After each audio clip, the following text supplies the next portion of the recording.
হবিগঞ্জের লাখায়ে বিল দখলকে কেন্দ্র করে দুপক্ষের মধ্যে সংঘর্ষ হয়েছে। এতে আহত হয়েছেন অন্তত ৩০ জন। সেনাবাহিনীর চেষ্টায় পরিস্থিতি নিয়ন্ত্রণে আসে। নরসিংদীর রায়পুরাতেও আধিপত্য বিস্তার নিয়ে সংঘর্ষে জড়ায় দুপক্ষ, এতে প্রাণ যায় একজনের। আর নোয়াখালীতে পিটিয়ে ও কুপিয়ে হত্যা করা হয়েছে একজনকে। টেটাবল্লম নিয়ে সকাল থেকেই মুখোমুখি অবস্থান নেয় দুপক্ষের শত শত মানুষ। এক পর্যায়ে বাধে সংঘর্ষ। রণক্ষেত্র হয়ে ওঠে হবিগঞ্জের লাখায়ের স্বজনগ্রাম।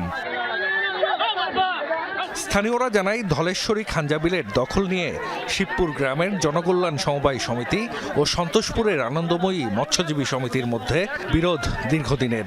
এরই জেরে সংঘর্ষে জড়ায় দুপক্ষ। খবর পেয়ে ঘটনাস্থলে যায় পুলিশ, তবে থামানো যায়নি মারামারি। পরে সেনাবাহিনীর সহায়তায় পরিস্থিতি নিয়ন্ত্রণে আসে। ২ ঘন্টার সংঘর্ষে আহত হন অন্তত ৩০ জন। বিলের দখল নিয়ে এর আগেও একাধিকবার সংঘর্ষ হয় দুপক্ষের মধ্যে। পূর্ব বিরোধীরই একটি জের ধরে আজকে উভয় পক্ষের মধ্যে উত্তেজনা এবং উত্তেজনা পরবর্তী এই মারামারির ঘটনাটি সংঘটিত হয়। তো পরিস্থিতি এখন শান্ত আছে। নরসিংদীর রায়পুরার নীলক্ষ এলাকায় আধিপত্য বিস্তার নিয়ে সংঘর্ষ হয় দুপক্ষের। স্থানীয়রা জানায় নাজিমউদ্দিন মেম্বার গ্রুপ ও ফেলুমিয়া গ্রুপের মধ্যে দ্বন্দ্ব চলছে। সকালে ফেলুমিয়ার মেয়ের জামাতা প্রবাসী মামুন মিয়ার সাথে বাগবিতণ্ডা হয় প্রতিপক্ষের। এক পর্যায়ে বাধে সংঘর্ষ। গুলিবিদ্ধ হয়ে নিহত হন মামুন।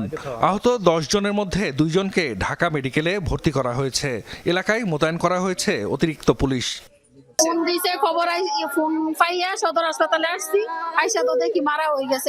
উনি আমার বড় ভাই, আর যিনি ঝগড়া লাগছে উনি আমার ছোট ভাই। তারা দীর্ঘদিনের মধ্যেই তাদের আধিপত্য বিস্তারকে নিয়ে চাপা দ্বন্দ্ব ছিল। এটা অনেক আগেও ছিল, দীর্ঘদিন বন্ধ ছিল। আজকে এটি হঠাৎ করে আবার দেখা দিয়েছে। আমরা এখানে পুলিশ মোতায়েন আরো বাড়াচ্ছি, যে আরো যেন কোনো ধরনের এখানে গ্যাঞ্জাম না হয়। এদিকে নোয়াখালীর বেগমগঞ্জে ফখরুল ইসলাম মঞ্জু ওরফে বলি নামের এক যুবককে পিটিয়ে ও কুপিয়ে হত্যা করা হয়েছে। নিহতের পরিবার কিশোর গ্যাংকে দায়ী করলেও স্থানীয়দের দাবি, ছিনতাই করার সময় গণপিটুনিতে মৃত্যু হয় তার। আমি আমার বাইরে আগাই দিয়ে দাঁড়াই রয়েছি, এর ভিতরে আমার কোলে থেকে চিনে আমার সিদ্ধে মারছে, আমার বাইরে এলো পাতালে এভাবে মারছে চাপাতি চুরি নিয়ে। মতলব ওলা 20 লাখ 22,000 টাকা লয় চলে গেছে মারি ধরি। এ জনগণ তাই মনে করেন এখানে এর ধরছে, ধরার পরে এখানে মারধর করে, এখানে মারার পরে পিঠে পিঠে আনি এখানে হালাইছে।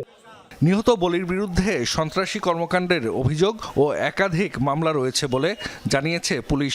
হত্যার বিষয়টি তদন্ত করা হচ্ছে বলেও জানিয়েছেন কর্মকর্তারা।